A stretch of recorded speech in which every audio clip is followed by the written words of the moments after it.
Keith Emerson died a few days ago, and this has been a major event, sad event in my life because it was completely unexpected. First of all, by me certainly.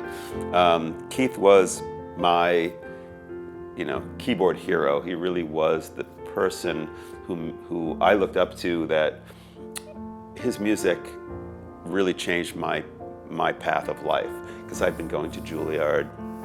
I was studying to be a classical musician, and a friend of mine brought over Tarkus on vinyl, and I listened to it, and it had such a strong impact on me that literally was influential in my completely going out of the path. I was deeply in the classical path. I was going to be a classical, professional classical pianist. I just finished the whole preparatory division of Juilliard. I was going into the college division.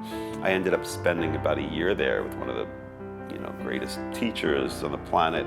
But then I kind of waved goodbye because I was already into Moog synthesizers. Excuse me.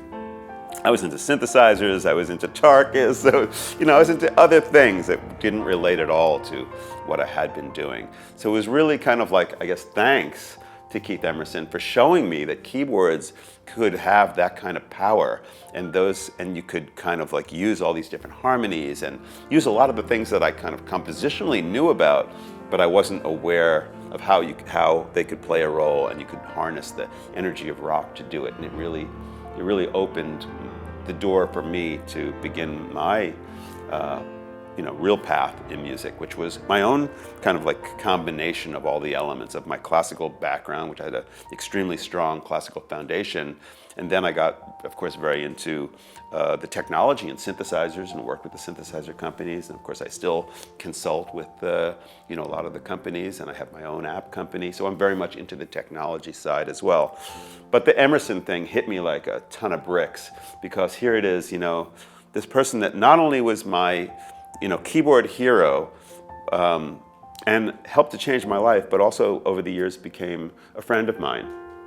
So it's just something that, I'll be thinking about for a long time, because he left too early. He left us with all this amazing music. Whenever my hands touch the keyboard, I'm gonna think of him, because especially if I'm just like improvising or something, it's gonna come out like that the music he made, I absorbed. Like in the old days, I wouldn't necessarily want to learn exactly what Tarkus was or whatever, but I looked at the harmonies, I looked at the rhythms, and I analyzed it my own way, and I thought, what makes this up? What makes this sound? And I have even courses on my online conservatory that look at those kind of like suspended chords, those fourth chords, and ways to use them that totally scream like, Emerson. And of course, maybe he got his thing from Hinastera or Aaron Copland, but it doesn't matter. He put it into rock, and he gave it his own voice, and he passed that on to people like myself. And it's part of my musical it's a big part of my musical vocabulary.